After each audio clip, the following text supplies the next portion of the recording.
السلام عليكم ورحمة الله وبركاته. النهاردة هنعمل مع بعض وصفة حلوة أوي ولذيذة وسهلة وهتعجبكم إن شاء الله. الوصفة بتاعتنا النهاردة في ناس كتير ما بتعرفش تعملها أو بتبوظ منها أو بتستصعب عملها. هنعملها مع بعض النهاردة بطريقة حلوة وسهلة وكله هيبقى عارف يعملها بأبسط طريقة. الوصفة بتاعتنا النهاردة هنقسمها ل3 مراحل. اول مرحله معانا هتبقى العجين، وتاني مرحله هتبقى الحشوات، وتالت مرحله هتبقى الصوص اللي بنحطه على العجين. طبعا كلنا عرفنا الوصفه بتاعتنا ايه. هنعمل مع بعض النهارده البيتزا بطريقه سهله وحلوه وجميله، وهتطلع معانا هشه وحلوه وطعمها هيبقى مميز وخطير. يلا مع بعض نشوف هنبدا وصفتنا ازاي. اول مرحله معانا هنبدا بالعجين. العجين معانا هنستخدم له زيت، زبادي، علبة زبادي، باكو كامل خميرة فورية، وسكر وملح والدقيق طبعا، ومعانا كوبايتين مية، والمية دي تكون دافية. تمام، لازم تكون دافية، مش سخنة قوي ولا باردة من الحنفية، تكون دافية. هنجيب معانا الطبق كده، واول حاجة هنحط المية. نحط كوبايتين المية معانا بالطريقه دي كده. وتاني حاجه هنحطها معانا هنحط معلقه سكر اهي، وهنحط معانا الملح على حسب بقى ندوق الميه، يعني عشان ده ملح يعني قولي مثلا معلقه ملح، وهنقلبها. وهنحط الباكو بتاع الخميره كله ونقلب كويس كده.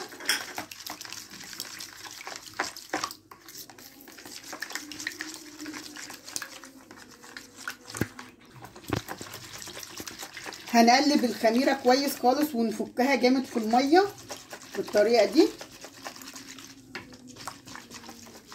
بعد ما قلبنا الخميره كده كويس هنحط معانا زيت، يعني ربع كوبايه زيت، ونقلبها برضو لحد ما الخليط يمتزج كله مع بعضيه كده. هنبدا ننزل دلوقتي مع بعض بالدقيق. الدقيق هننزل بيه واحده واحده لحد ما الدقيق هيلم معانا. تمام، هي تقريبا هتاخد كيلو الا ربع دقيق.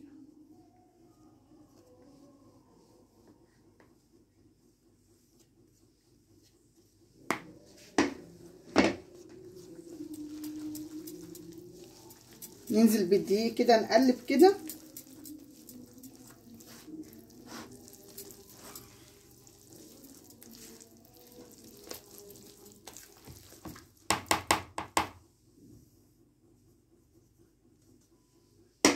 وعادي ما اخافش لو الدقيق زاد مني او كان مثلا عايز دقيق تاني، عادي دي ممكن احنا نظبطها. يعني ممكن لو حسيت ان العجينه مثلا محتاجه دقيق زاد مني الدقيق، احط لها ميه مثلا زياده.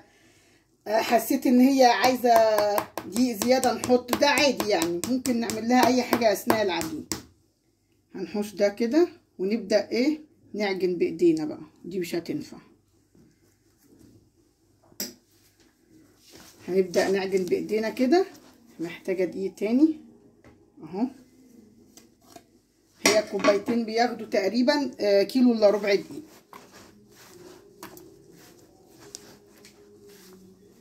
ابدأ اعجن كده لحد ما العجينة تتلم كلها معايا كده.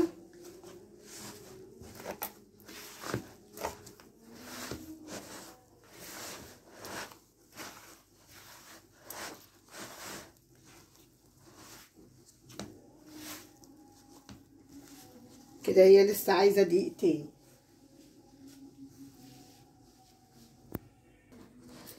حطيت لها دقيق تاني عشان الم العجينه معايا. زي ما قلت لكم عادي لو حسيت ان هي محتاجه دقيق تاني بحط. حسيت ان هي نشفت مني وحطيت دقيق زياده ممكن ازود ميه عادي. يعني العجين دي حاجه سهله وفي ايدينا ان احنا نظبطها. هفضل الم كده في العجين. وانا بلم في العجين كده هحط كوبايه زبادي. كوبايه الزبادي دي هتدي طراوه للبيتزا. واعجن برضو لحد بقى ما افضل اعجن كده لحد ما العجينه هتتلم كلها معايا، وبعد كده هنشوف هنعمل فيها ايه. ودلوقتي بعد ما لمينا العجين بالطريقه دي هنفضل نعجن في العجين لحد ما هنلمه كده والطبق هينضف معانا بالشكل ده. هنروح بعد كده نحط له كده نص كوبايه زيت تانية نلم بيها بقى العجين في الاخر، ونبدا برضو ندخلهم في بعض كده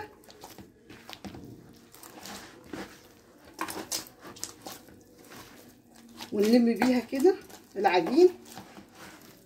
هتفرق معانا خالص كوبايه الزيت اللي في الاخر دي.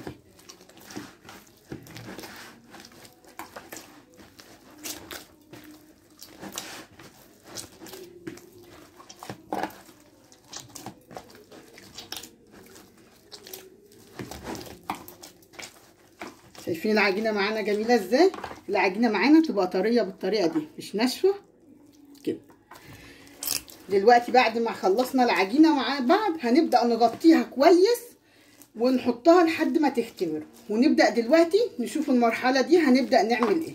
دلوقتي خلصنا العجينه اهي وهنبدا نغطيها لحد ما تختمر، يعني هتاخد لها تقريبا يجي ساعه تختمر فيها، وبعد كده نشوف هنعمل فيها ايه. دلوقتي احنا سيبنا العجينه تختمر مع نفسها كده، هتاخد لها يعني تقريبا ساعه تختمر. هنيجي للمرحله التانية وهي مرحله ايه؟ هنعمل الحشو بتاعه البيتزا معانا فراخ. انت ممكن الحشو ده ليكي حريه الاختيار، ممكن تعملي حشو لحمه، سي فود، جمبري، ممكن تعملي الحشو جبن، خضار، يعني الحشو ده حسب ما انت حابه. طبعا لو هنعمل كل حاجه من الحاجات دي ليها طريقه في العمل. طبعا لو هنعمل مثلا لحمه ممكن بنعصجها عادي، نفرمها ونعصجها. الفراخ هوريكم دلوقتي هنعملها ازاي. ممكن نعملها بالسجق برضو، بنعصجها كده ونحط لها بصل وفلفل وطماطم كده وبنظبطها. دلوقتي ان شاء الله هنعمل مع بعض الحشوه بالفراخ، وان شاء الله بعد كده نبقى نعمل اشكال تانية وبحشوات تانية. هنعمل ازاي النهاردة حشوة الفراخ؟ عندي صدور فراخ متقطعة بانيه، هقطعها كده شرايح زي ما اكون هعمل شاورما. تمام، هقطعها كده شرايح بالطريقة دي كده، بقى شرايح معانا بالشكل ده. تمام، وهقطع كل كمية الفراخ اللي معايا، وبعد كده هفرم عليها البصلة دي والطماطمايه دي وهحطها على النار، ومعاها فلفل اسود ومعاها ملح، وهسيبها على النار وهوريها لكم دلوقتي بعد ما نقطعها ونحطها على النار هتبقى ازاي. ودلوقتي بنجيب طاسه اهي هنحطها على النار ونسيبها لما تسخن، وبعدين ننزل بالفراخ معانا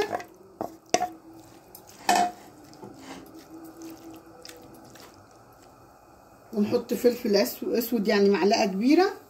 الفلفل الاسود بيودي ريحه الزفاره. ونحط الملح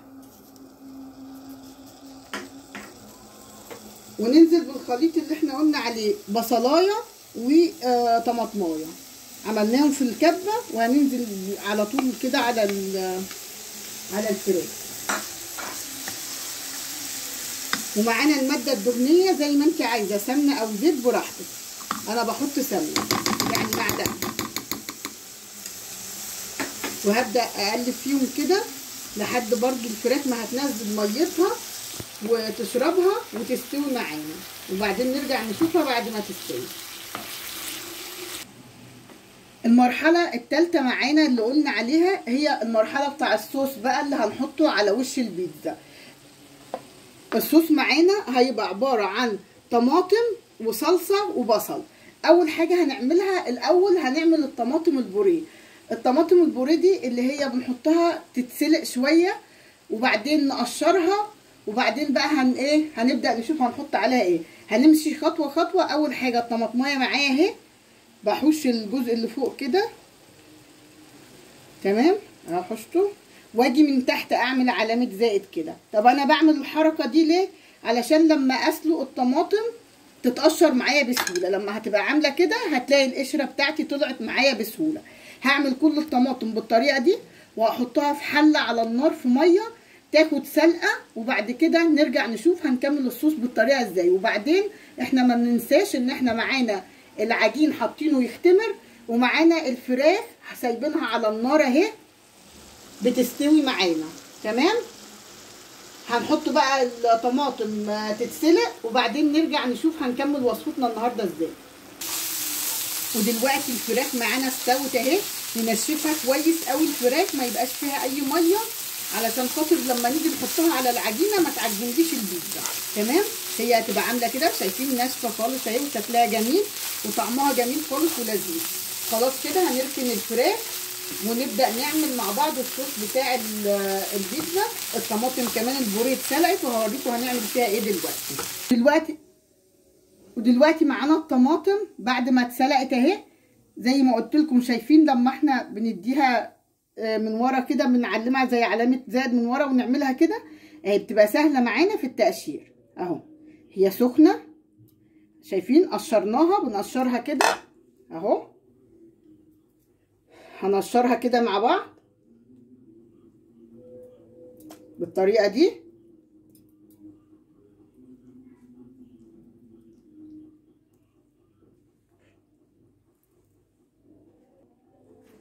قشرت كل كميه الطماطم البوريه اللي معايا بالطريقه دي. ابدا اهرسها بالهراسه كده. هيبقى هرسها سهل طبعا لان هي ايه مسلوقه. شايفين هرسناها بالطريقه دي كده. هنبدا نحط عليها ايه، هنحط عليها يعني تقريبا 4 معالق صلصه.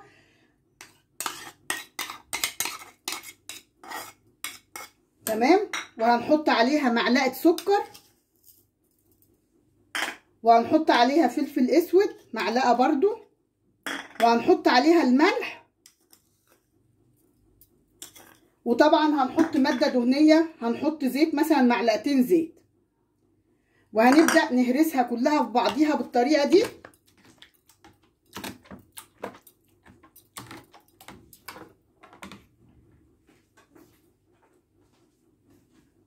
وطبعا بنحط عليها كمان بصل. في ناس ما بتحبش البصل وتحب تحط توم. بصي حريه شخصيه بقى، اللي حابب يحط توم بدل البصل تمام ماشي، واللي حابب يحط بصل ماشي برضه هتبقى تمام. بس انا بحط بصل، بحط معاها كده بصل، وبتبقى طعمها خطير وفظيع. هقطع البصلايه بالطريقه دي عليها، وهحطها ايه تتسبك على النار. هسيبها تتسبك خالص على النار لحد ما هتنشف وتتسبك معانا كويس. وبعد كده هنشوف يكون كمان البصلايه دي استوت وهي بتتسبك، وبعدين هنشوف هنعمل فيها ايه. ودلوقتي معانا بعد ما تسبك الصوص بتاع البيتزا اللي هو البصل والطماطم البوريه، ومعاها طبعا الماده الدهنيه الزيت، ومعاها الفلفل الاسود والملح. هنبدا نحطها في الكبه زي ما انتم شايفين كده. سبكناها كويس قوي عشان ما يبقاش فيها اي ميه كده تبوظ العجين. هنحطها في الكبه دلوقتي ونضربها جامد خالص لحد ما تبقى معانا كريمي خالص، ما فيهاش اي قطع من البصل او من الطماطم. وبعدين دلوقتي معانا العجينه اختمرت. هنضرب ده في الخلاط ونبدا نفرد مع بعض العجين ونشوف هنعمل ايه. ودلوقتي بقى ضربنا الطماطم بالطريقه دي، شايفين شكلها بقى عامل ازاي. بقت كريمي خالص اهي اهو اهو. هنبدا دلوقتي نقطع بقى العجين معانا. دلوقتي العجين معانا اختمر. عرفنا ازاي انه اختمر؟ انا حاطه له كيسه اهو عشان كنت مغطياه ان هو اترفع بالطريقه دي معايا. بصوا الكيسه اهو، بسم الله ما شاء الله العجينه جميله اهي. هنبدا نهبطها كده وهنبدا نشوف هنقطعها ازاي. اول حاجه معانا رشه دقيق اهو على الرخامه، نحط رشه دقيق هنقطع عليها العجين. طبعا تقطيع العجين بقى على حسب الصينيه اللي انت هتحطي فيها. انا عندي صينيه كبيره بحط فيها البيتزا، فبقطع بعمل يعني بيتزايه كبيره. هبدا اقطع العجين دلوقتي معايا وهشوف هنعمل فيها ايه. العجينه معانا اهي، هبطها من الخمر اللي كانت فيه. شايفين عامله ازاي؟ تبقى كده طريه، ما نعملهاش ناشفه قوي علشان ما تنشفش معانا. هنبدا دلوقتي نفرد بقى العجين معانا، رشه دقيق من تحت ورشه دقيق من فوق، ونبدا نفردها كده. هي هتتفرد معانا بكل سهوله لان العجينه حلوه وطريه وكمان ايه مختمره كويس. بنخلي سمكها يعني تقريبا كده 1 سنتي. طبعا الصينيه معايا مدوره، لو انت الصينيه عندك مربعه عادي اعملي وانتي بتفردي افردي دوران مربع، يعني اعمليه مربع يعني على حسب الصينيه اللي هتحطي فيها.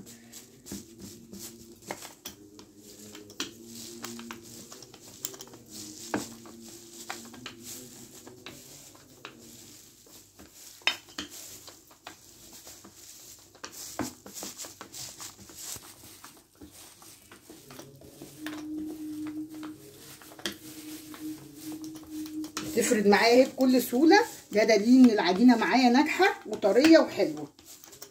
هخلي سمكها مش رفيع قوي عشان تبقى البيتزايه كده حلوه وتبقى منفوخه كده وهشه، يبقى ايه 1 سنتي معانا. خلي سمكها 1 سنتي. تمام.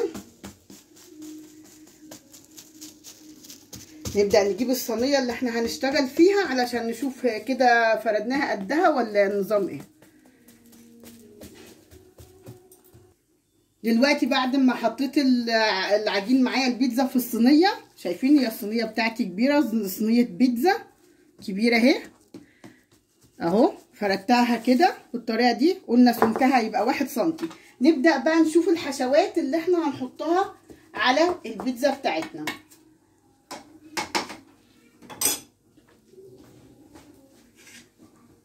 الحشوات معايا حسب ما انت عايزه بقى، بس الاساسي معايا هو الزيتون والجبنه الموزاريلا والصوص بتاعها. هنجيب الحشوات دلوقتي ونشوف هنعملها ازاي. الحشو معايا زي ما قلنا، ادي الفراخ، زيتون مقطعين شرايح فلفل رومي، ومعانا مشروم، ومعانا جبنه موزاريلا، ومعانا الصوص اللي هو هنحطه على العجينه من فوق. طبعا كل الحشو ده اختياري ما عدا طبعا الصوص والجبنه والزيتون، انما يعني براحتك، عايزه تحطي زي ما قلنا في الاول فراخ، لحمه، تونه، مثلا سجق، مثلا جمبري، اي حشو اللي انت حباه. برضو المشروم ده اختياري عادي، اللي حابب يحطه ماشي، بس هو بيدي للبيتزا طعم جميل خالص. اول حاجه هنحطها معانا، نوسع لنفسنا شويه كده. طبعا الجبنه الموزاريلا مش هحطها دلوقتي لان احنا اتفقنا قبل كده ان الجبنه الموزاريلا اما الحاجه بتدخل على سوا بنبدا نحط الجبنه الموزاريلا على الوش، علشان لما بنحطها على طول كده وتاخد معانا بقى سوا كامل كده مش بتمط، المطه بتاعتها بتروح، فهنحطها اما تيجي تدخل البيتزا على السوا. دلوقتي هنمسك البيتزايه بتاعتنا معانا اهي اهي، وهنبدأ نجيب الصوص اللي احنا عملناه كده ونحطه على الوش كده بالطريقة دي. نبدأ ندهنه على الوش بالطريقة دي معانا كده.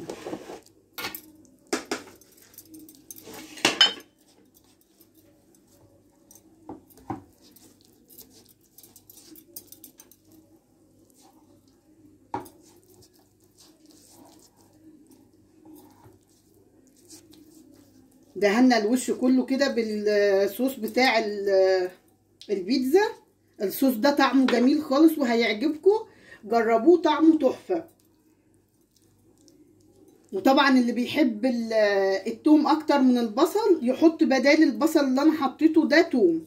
تمام، بس طبعا احنا بنحب البصل اكتر من التوم، وهيديكي طعم خرافة. جربي الطريقة السهلة اللي انا عملت بيها البيتزا دي، هتعجبك جدا وطعمها فظيع.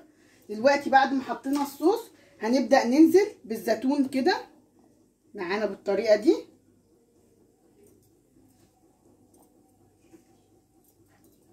وبعدين ننزل بشرايح الفلفل نفرطها كده في كل الحتت كده، يعني تبقى البيتزا كلها فيها من كل حاجة. تمام معايا كده.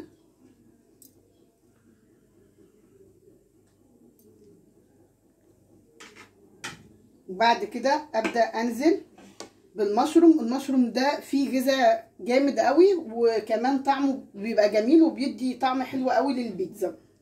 المشروم ده اللي هو المعلب انا جايباه وعطياله شطفه كده ومصفياه كويس من الميه بتاعته. تمام. وطبعا اللي حابب يحط مشروم فريش عادي برضو، بس ده برضو بيبقى طعمه حلو. حطينا كده بالطريقه دي. نحاول نوزع بطريقه كويسه كده عشان البيتزا كلها يكون عليها ايه من كل حاجه. ودلوقتي ننزل بالايه بالفراخ اللي احنا عصجناها، هننزل بيها كده. هتبقى بيتزا خطيره، جربوها مش هتبطلوا تعملوها بالطريقه دي.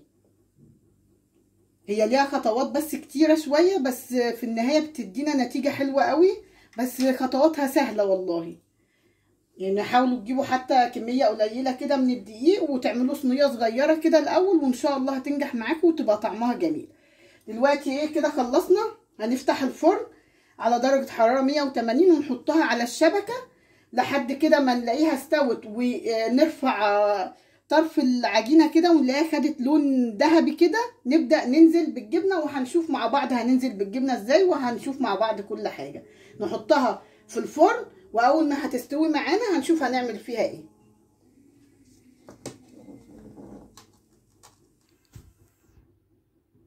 ودلوقتي بدات البيتزا دخلت على سوا خلاص، يعني مثلا باقي لها 10 دقايق كده وتستوي. هنبدا نجيب الجبنه الموزاريلا دلوقتي في المرحله دي ونحطها على الوش بالطريقه دي كده.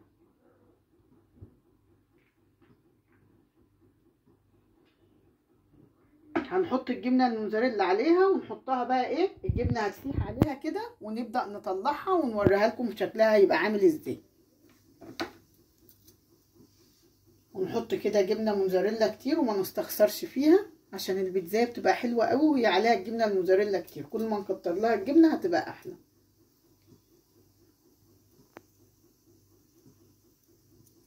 شكلها يبقى كده. هنحطها دلوقتي في الفرن، الجبنه هتسيح وهنوريها لكم بعد ما تستوي هتبقى شكلها عامل ازاي. ودلوقتي بعد ما طلعنا البيتزا من الفرن شكلها بقى معانا بالطريقه دي كده، شكلها خطير.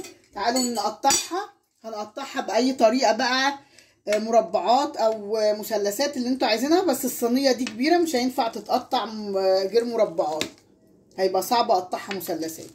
تمام. هقطعها كده وبعد كده هوريها لكم بقى شكلها من جوه عامل ازاي. هنكمل تقطيعها وبعدين هوريها لكم. شايفين معانا عامله ازاي اهو. هوريكم العجينه بتاعتها من جوه قد ايه هي هشه وجميله اهي. شايفين وطريه وطعمها فظيع، هتعجبكم قوي اهو. دلوقتي بعد ما خلصنا وصفتنا النهارده، اتمنى ان انتوا تجربوها وتقولوا لي في الكومنتات رايكم فيها ايه. هتعجبكم جدا البيتزايه دي، والعجينه بتاعتها حلوه قوي وطريه زي ما انا وريتكم كده، وطعمها خطير وحلو قوي، والصوص بتاعها بيدي لها طعم جميل قوي. جربوها هتعجبكم ومش هتندموا. واتمنى وصفتي النهارده تكون عجبتكم، وتعملوا اشتراك في القناه وتفعلوا زر الجرس عشان يوصلكم كل جديد. وشكرا لحسن استماعكم، والسلام عليكم ورحمه الله وبركاته.